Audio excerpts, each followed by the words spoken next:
Tuesday night, Speaker Mike Johnson delivered the keynote address at the National Association of Christian Lawmakers in Washington, D.C.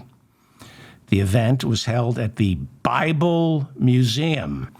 Anyway, the National Association of Christian Lawmakers was founded by Jason Rapert. That's his name right there, Jason Rapert. I hope I'm pronouncing it properly, or maybe the T is silent.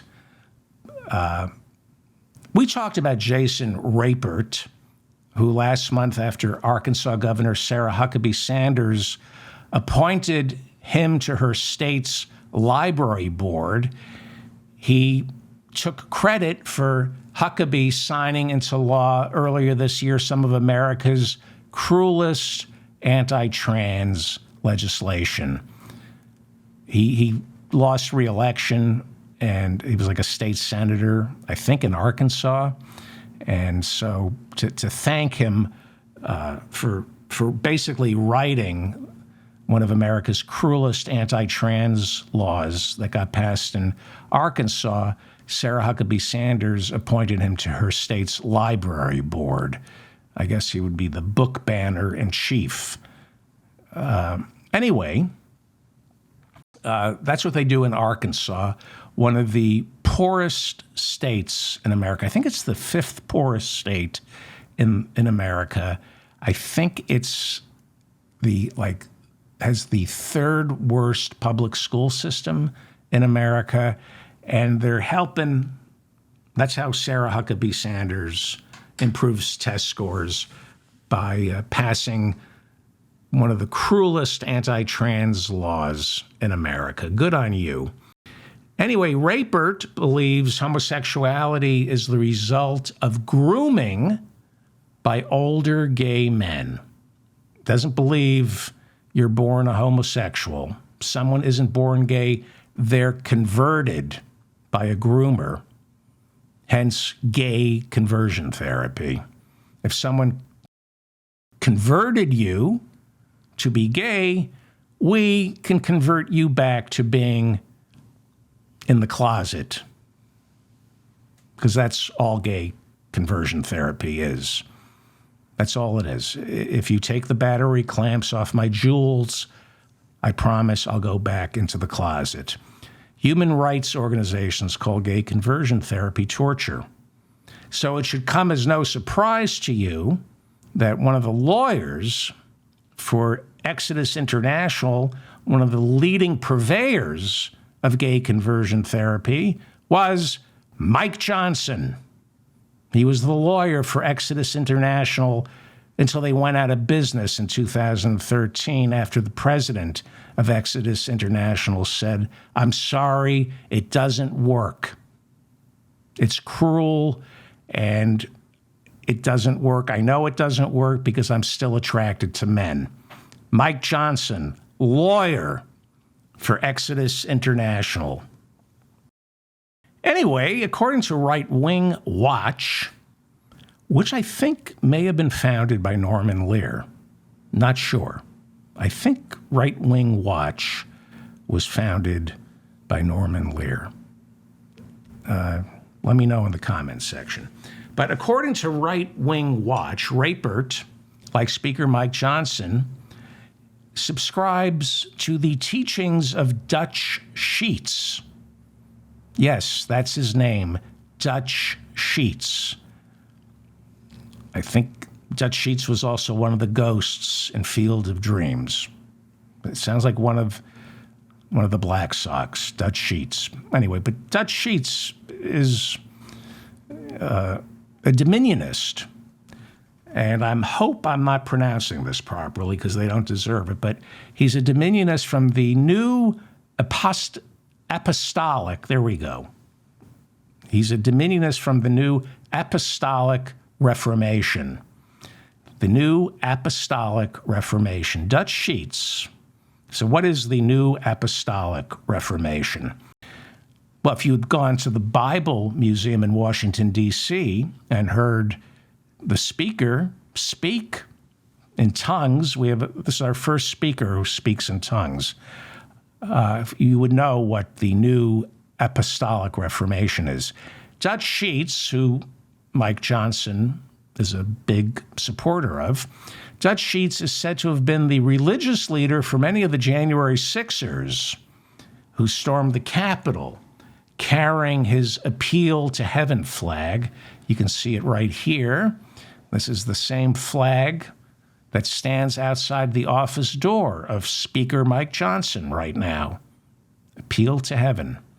Dominionists like Dutch Sheets and Mike Johnson, our speaker, they believe in the doctrine of conquering the 7 mountains. What are the 7 mountains?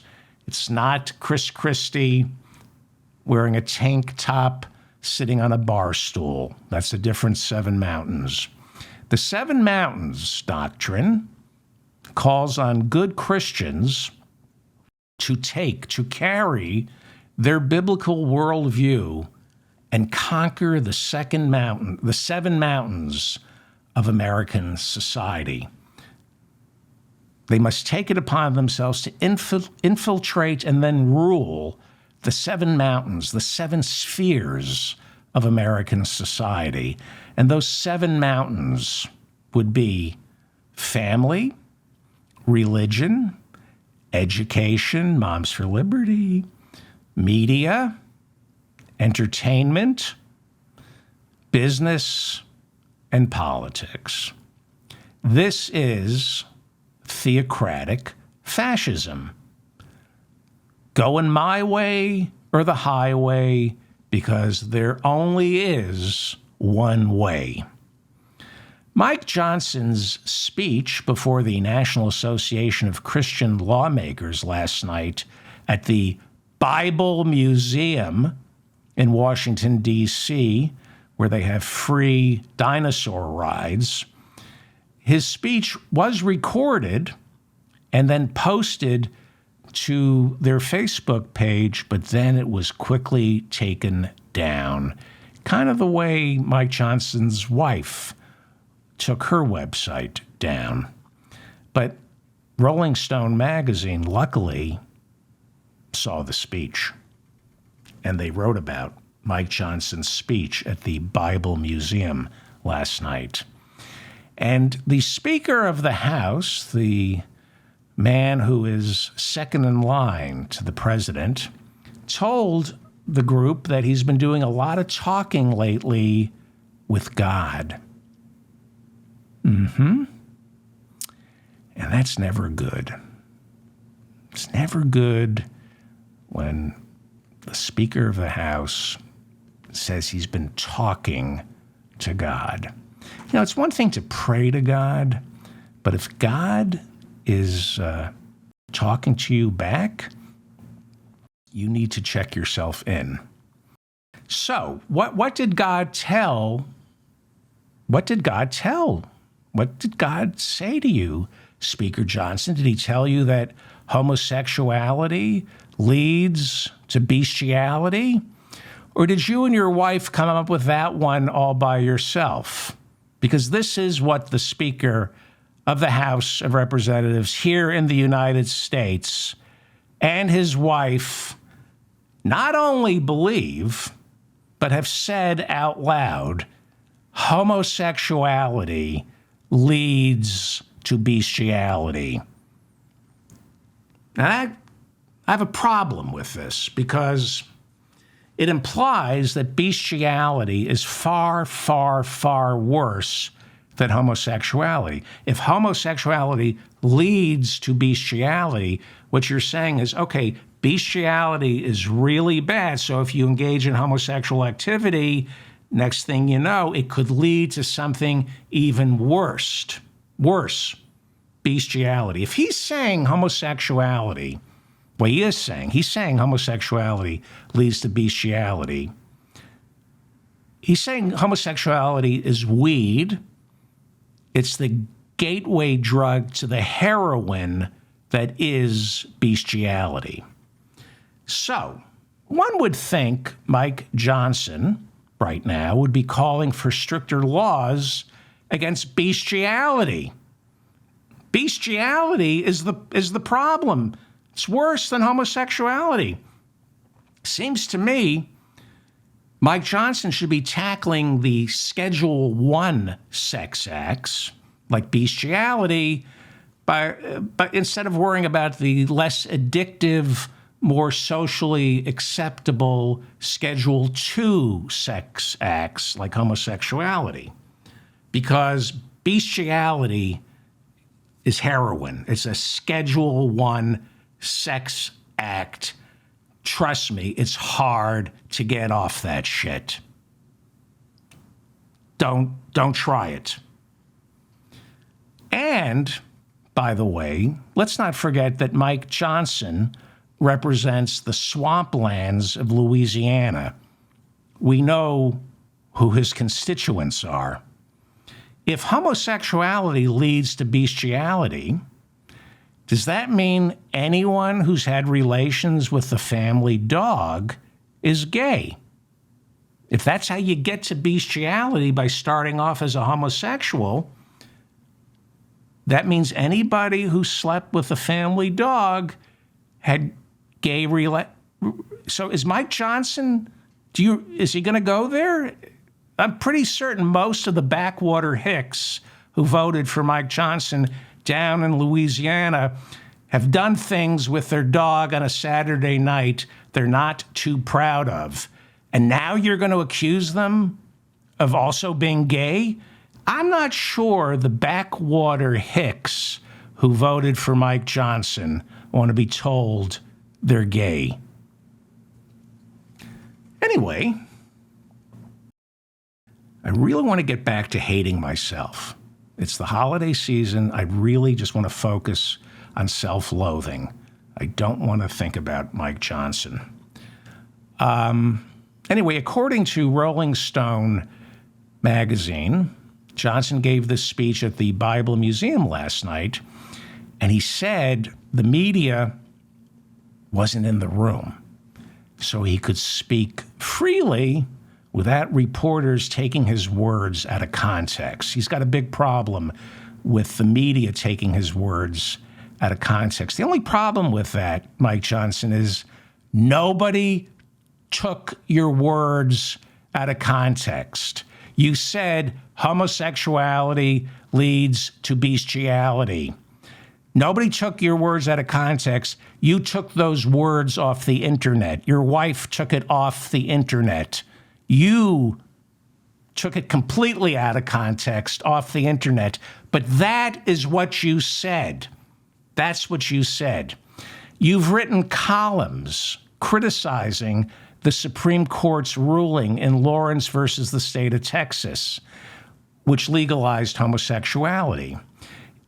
He wrote that the decision was wrong. He has called for the criminalization of homosexuality.